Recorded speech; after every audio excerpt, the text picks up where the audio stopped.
Robbie Ray struggled with spotty command and gave up his 11th home run of the year, while Sergio Romo had arguably the worst outing of his entire 15-year career as the Orioles blew out the Mariners by a score of 9-2 on Wednesday night. We're going to be talking about that, as well as Jarred Kelenic's recent tear in AAA Tacoma and tonight's rubber match in Baltimore on today's episode of Locked On Mariners. Colby, hit it. You are Locked On Mariners, your daily Seattle Mariners podcast. Part of the Locked On Podcast Network, your team every day.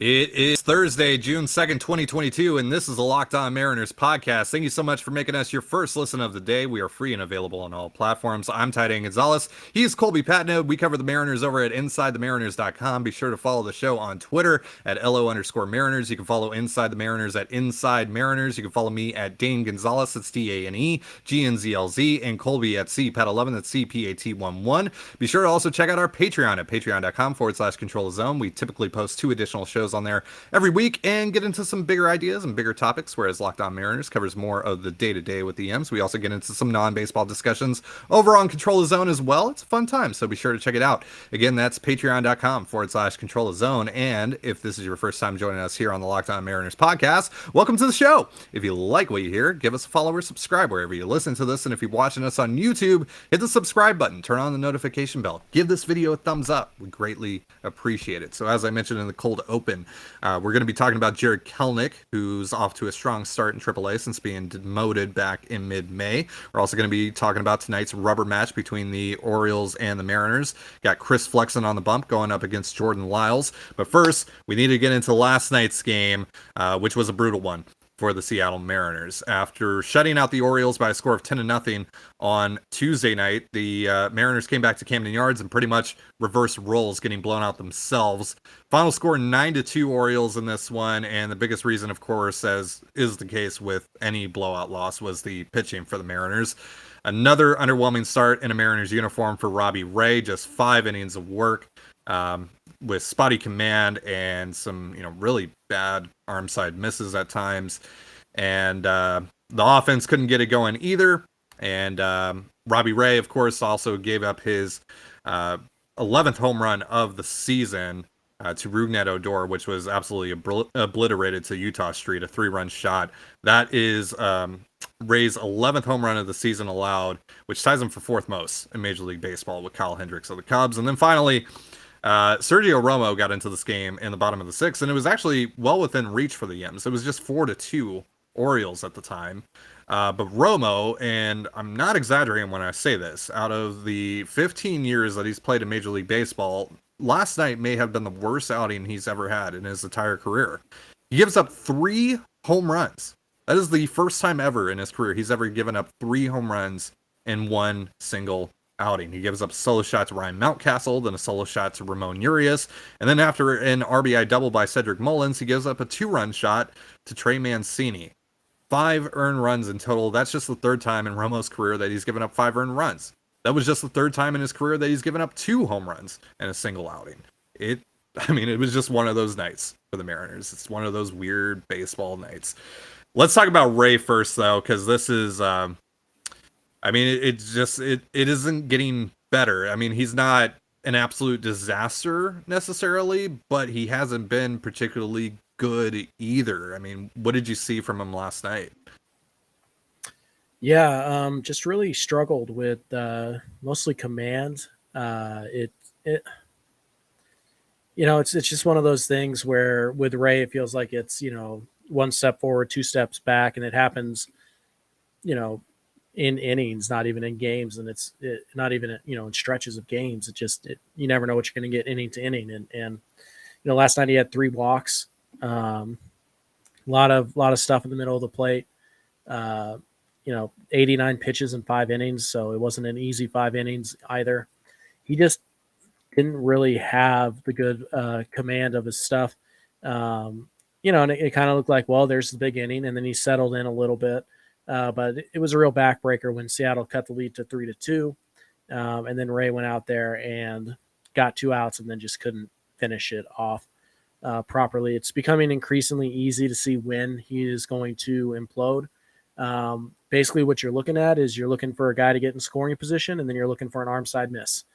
And when you see those two things, or a walk and then another arm side miss, it means he's completely lost his release point. He's lost feel and command and control, and it's going to take him a couple batters to get it back. And by the time he does, there's usually a lot of damage that has been done. And that's just, goes to show you can be great for 20 batters, but if you absolutely lose it for 5, you're going to lose a lot of games, because that's the level of skill you're going up against, even against bad offenses. So, yeah, just didn't get much value out of the fastball. He only had 4 whiffs on that pitch. We did see him hit 96 once or twice, which was good to see, but not that meaningful. And even the slider wasn't bad, but it wasn't great. He threw 38 of them. He got 11 whiffs. But it just wasn't as sharp as we had seen in previous outings. Ray was on a little bit of a run there over his last, 3-4 starts. And then last night just felt like a massive step backwards because it was, to be frank. So it's just not an acceptable outing against a team like Baltimore, especially when you're trying to right the ship and he's supposed to be the ace and all of that stuff. So just combine all that. He just didn't have the good command, the good control. He walked 3 guys, which is a bit unusual for him. And he just didn't generate nearly the whiffs that he should have against this lineup. And so, give Baltimore some credit. They got to him. But also Robbie Ray just did not pitch well. And it's a bummer because momentum, the old adage, momentum is only as good as your next day starting pitcher. And now they have to rely on Chris Flexen to try and win tonight. And while Chris has pitched well at times, he's also pitched incredibly poorly at times. And this is a series the Mariners really need to win. Yeah, and if they don't, that's it pretty much a similar feeling to, how it felt after you lost the series to the A's, which was another series in which you won game 1 and then fell apart in games 2 and 3. And that's been kind of a routine here now for the Mariners. I think this is now the 4th or 5th time this season here in the early going that they've won game 1 and then lost game 2, and then typically they've lost game 3 in those instances as well. So hopefully that trend does not continue in this series because they absolutely need to win. But yeah, talking about Ray, 16 whiffs for Ray in this one, which is the first time in those last 3 starts that he's fallen under 20 swings and misses.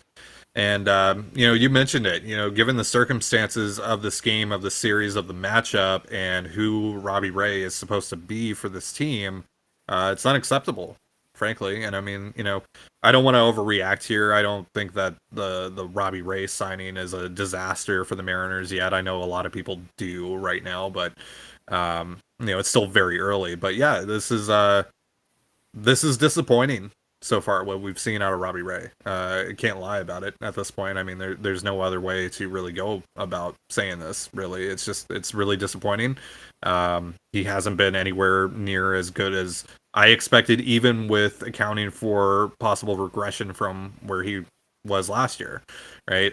It's been worse than that. And he's supposed to be, obviously he's not an ace, right? He's just, he so happens to be the number 1 pitcher in the Mariners rotation, though.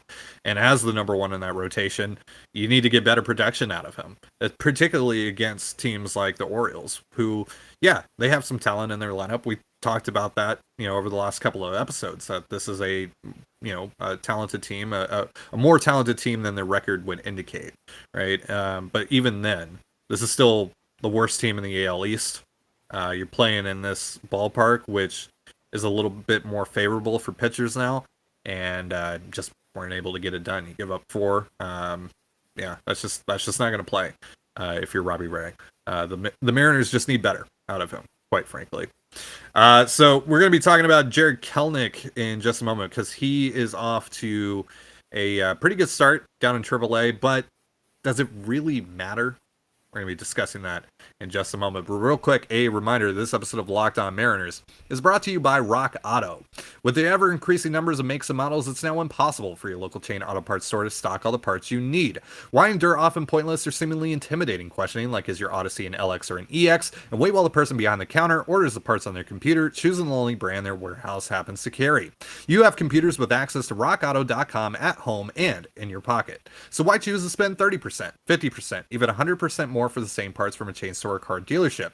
For example, a Honda Odyssey fuel pump is $353 from a chain store, whereas with Rock Auto, it's only $216. Plus, Rock Auto is a family business serving do-it-yourselfers for over 20 years, and their prices are reliably low for every customer. So go to rockauto.com right after you're done listening to us and see all the parts available for your car or truck. Write Locked On in there, how did you hear about us box, so they know we sent you. Amazing selection, reliably low prices, all the parts your car will ever need. rockauto.com. You're listening to Locked On Mariners. Thank you again for making us your first listen of the day. Now, before we talk about Jarred Kelenic, we have an important favor to ask you. We've put together a survey so we can learn more about listeners like you and make your favorite Locked On podcasts even better. This is your opportunity to tell us what you like and don't like about Locked On Podcasts. Go to lockedonpodcast.com/survey right now to get started. It won't take very long, and everyone that completes a survey can qualify for a chance to win one of 10 $100 Ticketmaster gift cards. To take our audience survey, go to lockedonpodcast.com/survey. Thank you for your help. All right, so it's been a pretty good 2 weeks here for Jarred Kelenic down in AAA Tacoma. Right now, he is slashing .321, .367, .643 with 4 home runs and a WRC plus of 145. He's got a 7-game hitting streak going on right now. He's got a 4-game extra base hit streak going on right now as well. He hit a leadoff home run in last night's game against Reno. But I wrote an article today on Inside the Mariners, insidetheMariners.com or si.com/MLB/Mariners. Please check it out. That's our new website. And I talked about, or I asked the question rather, does it matter? And frankly, I don't think it does. And I'll tell you why here. Because, look, last year, Jarred Kelenic was demoted to AAA in the summer, and he played 24 games, and he was pretty good. You know, he hit .306, .386, .622 in 24 games. Those are pretty familiar numbers, right? And then he came back up, and in I believe it was mid-July, and he struggled again. He struggled in August, and then he broke out in September, of course, and that kind of instilled this false sense of confidence in the Mariners that he was going to be there every day, you know, left fielder, right fielder, center fielder, whatever the plan was at the start of the offseason. And they didn't really do anything in the outfield other than acquiring Jesse Winker, of course. But there was a pretty big reliance on Kelenic being good right from the get-go. And, of course, as we found out, that was unfortunately not the case for the Mariners and not the case for Kelenic. And so, you know, there's also some concerning signs here with Kelenic's stat line as well. It's not perfect by any stretch of the imagination. He's had 60 plate appearances thus far. 23 of them have resulted in strikeouts. That's a 38.3% strikeout rate. So, again, while AAA numbers are more or less meaningless, and typically the positive numbers don't necessarily translate to big league success, the high, very, very, very high strikeout rate indicates that there are still glaring holes in Kelenic's game. This is not something that he has suddenly fixed in 2 weeks. He is still, I wouldn't say broken, but certainly in need of some form of repair here. And that hasn't changed with what he's done. And no box score, no Twitter video is going to change that.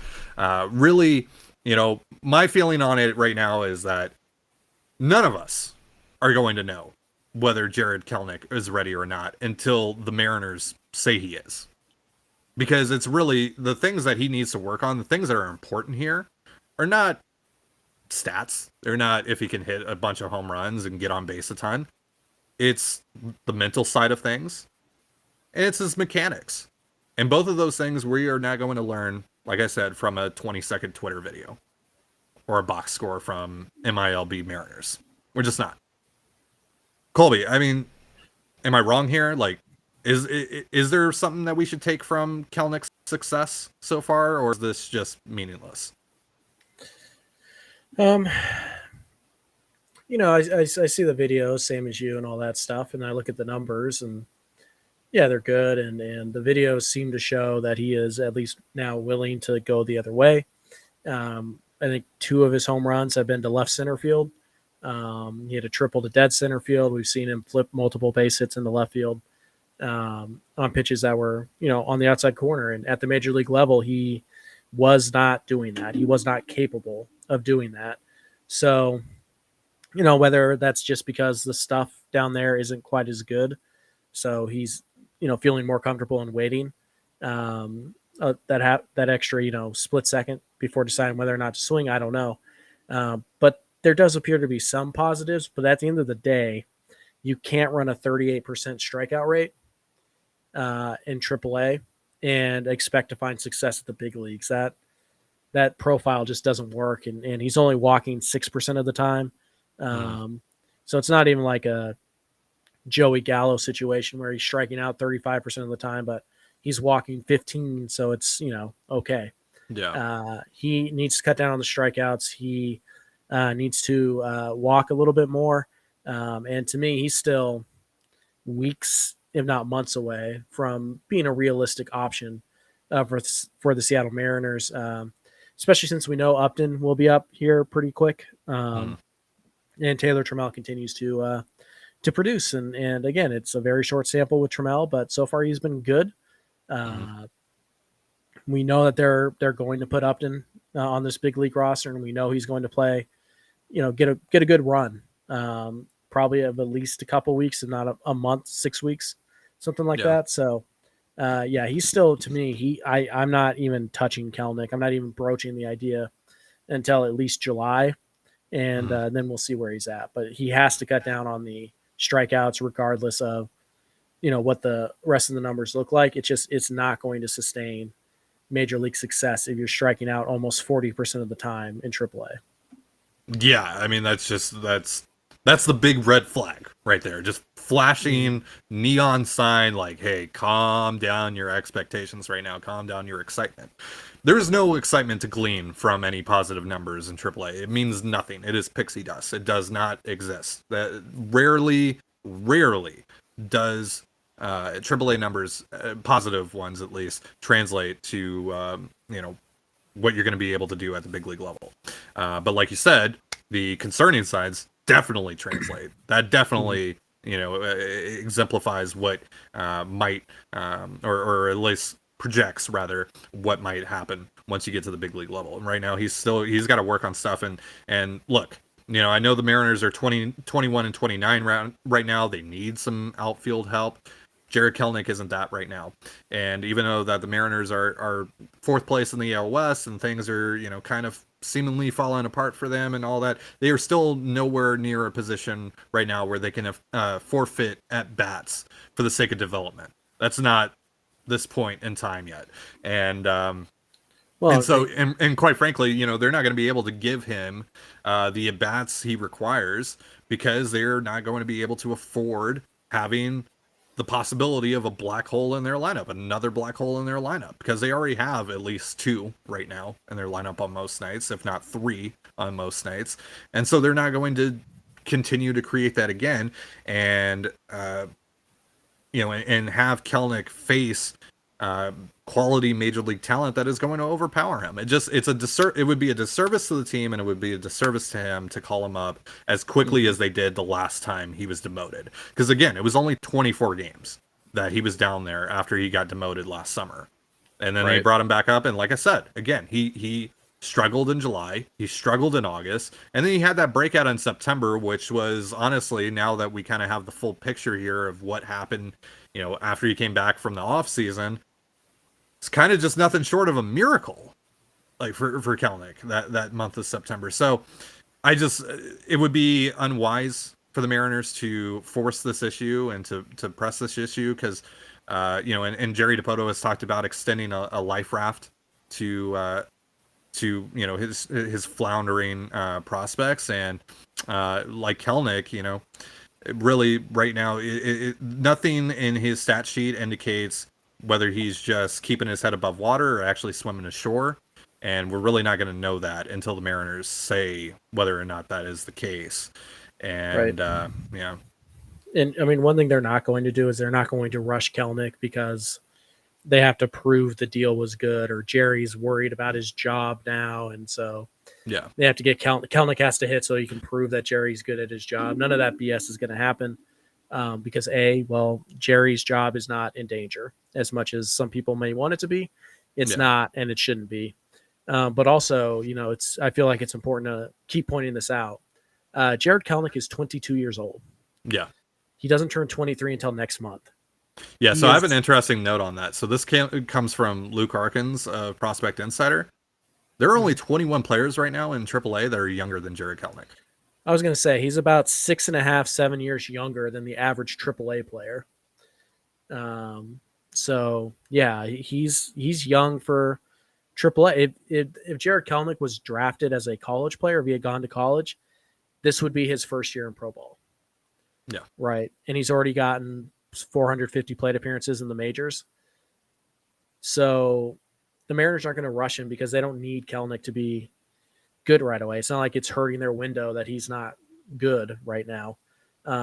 Is it hurting him this season? Sure. But is the window now shut because Kelenic hasn't gotten it going? No, it's not. He's only 22. He turns 23 in about 6 weeks. And there's just no reason to rush him. There's no reason to give up on him. There's no reason to panic on him. And so the Mariners aren't going to do any of that. They will call up Jarred Kelenic when they believe he can succeed against major league pitching. I'm willing to give him the benefit of the doubt. I think they've earned some of that. But for me, it would be at least another month and a serious reduction in the strikeouts. But we'll see what they decide. But I would be pretty shocked if he's up before, I'd say, June 30th. I'd be pretty surprised. And quite frankly, at this point, especially if the Mariners are going to be in a position where maybe they turn this thing around and they're starting to compete, if he stays the whole year in AAA, so be it. If that's what helps, if that's what fixes him, then so be it. Because the next time that they call him up, I'm just going to say it, they need to be absolutely sure that he's going to be able to contribute to some degree. They have to be absolutely sure that that's going to be the case this time. They cannot rush him back. They cannot do the thing that they did last year, like I said, where 24 games, oh, look, he's producing in AAA. All right, cool, we're good. No, don't do that. If he give him 50 games, give him 60 games, give him 100 games, it doesn't matter. As much time as he needs, give it to him. Do not rush this thing whatsoever. Again, just let him reset. Let him get into his groove and work on some things and get comfortable with those new mechanics as well. Don't just see him change certain things with his swing or his setup or whatever and give him 5 games with that and be like, cool, all right, let's go, you're coming back. No, give him 20 games, 30 games with that. Let him have time. Well, even if you're in a position where, like, let's say hypothetically they do get back into us and Upton is struggling and Trammell, is kind of reverting back to what he was last year, and Haniger's not quite rehabbing fast enough, and Lewis is still only able to play a couple days a week, and he's not able to play the field still.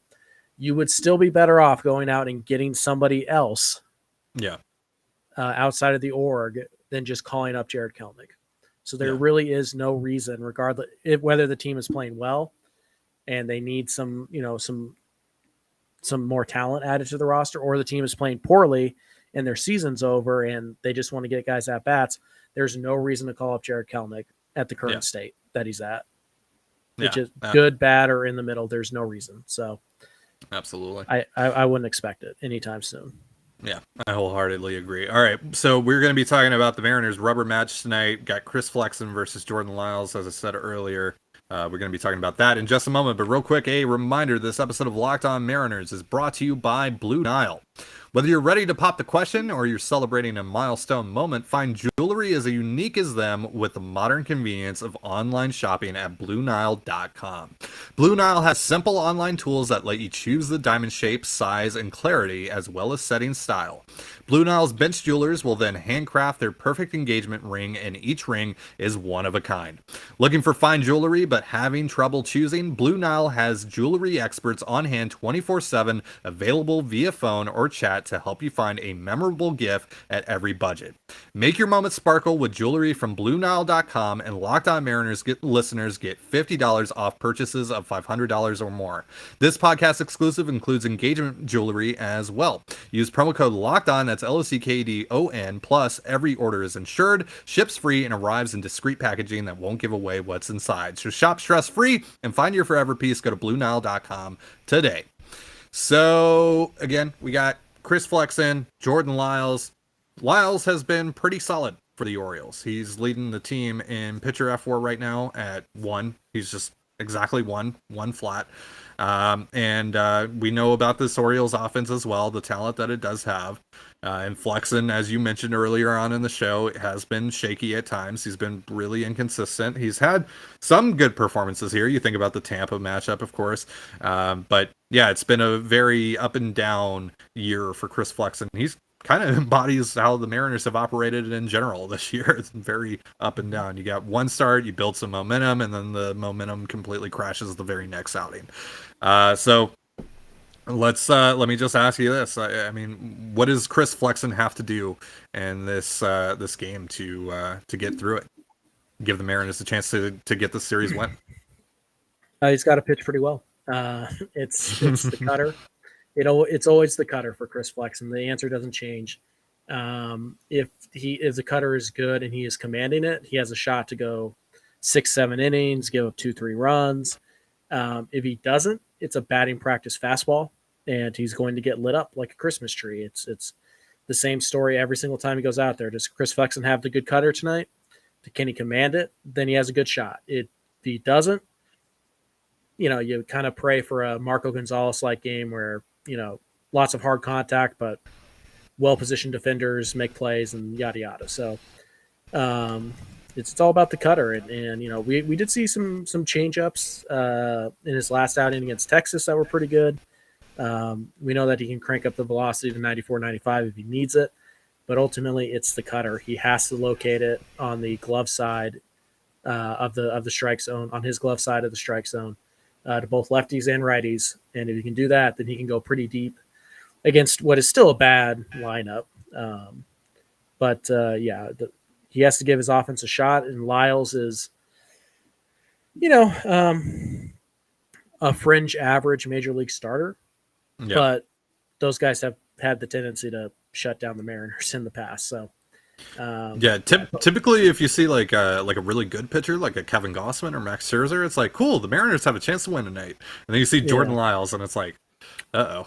I mean, Kyle Bradish. So, yeah, we'll see what offense we get. The offense is still pretty streaky, but is on a bit of a good run right now. Ty France is doing Ty France things still. Sure, 3 more hits last night. JP Crawford got on the board with a home run last night as well. That was his first home run since May 1st. And then made a bad throw. As is tradition now. JP Crawford home runs come at a cost. So thankfully the game was already out of reach at that point. But Julio got on base a couple times last night, had another hard hit ball that was just double play. Unfortunate timing there. It's just the offense is okay. They didn't come up with the big hit they needed last night. Had a couple opportunities early. 4th, 5th inning, didn't really take advantage. Only got a run a piece in those innings, and then just kind of cruise. But Toro's back in the lineup tonight. They have a shot. It is worth noting, and you guys probably know this by the time you're listening to this. Weather is rolling in through the Baltimore, Maryland area. So there's a good chance this game gets delayed. I think they're going to try very hard to fit it in because obviously Seattle doesn't go back to Baltimore this year. So I would still suspect the game gets played, but there's a decent chance it will be delayed. And we'll see how that impacts, Lyles and Flexen. Shouldn't be too bad because it's not like they're going to, get hot and then like 30 minutes before first pitch, they're going to be like, oh, let's push it back a couple hours. We should have an answer to that pretty soon as we are recording. We'll see it. It's a big night for the Mariners. If they can get this win back-to-back series, head to Texas, who's playing pretty well, with some momentum, and try to win another series. That's how they're going to dig themselves out of the hole. It's not going to be, some random 10-game win streak that they're going to rip Yeah. out. So just got to keep winning series. Yeah, got to string together some series victories, and if they win tonight, this will be just the first time the Mariners have won back-to-back series since April 24th. So it's been a long time for the M's, and they've only done that twice, right? They won 3 series in a row back in April with the we believe it was the Astros, Rangers, and Royals. That was on the homestand, the first homestand. And then, and now they got an opportunity to do it now after taking 2 of 3 from the Astros this past weekend. And if they can get a win tonight. So we'll see if they can do it. They really need to. They really, really need to. Because if not, they're at the 30 loss mark now. They would be 21-30 after tonight. That's not a place that you want to be right now. So we'll see how it goes, and we'll be back tomorrow talking about it all and getting you set for the Mariners-Rangers series, which starts tomorrow night down in Arlington. But that's going to do it for our show. Thank you so much for joining us here on Locked On Mariners. For Colby Patnode, I'm Ty Gonzalez. Be sure to give us a follow on Twitter at LO_Mariners. You can follow Inside the Mariners at Inside Mariners. You can follow me at Dane Gonzalez, that's DANE, GNZLZ, and Colby at CPAT11, that's CPAT11. You can also find all that stuff in the description of this episode. And thank you again for making us your first listen of the day, just like you do here every day. Now make your second listen of the day Locked On MLB. That's where Paul Francis Sullivan, and please call him Sully, brings you his unique perspective on the Major League's present and past. It's free wherever you get your podcasts, just like us. So have yourself a beautiful baseball day, and we will see you tomorrow. Peace.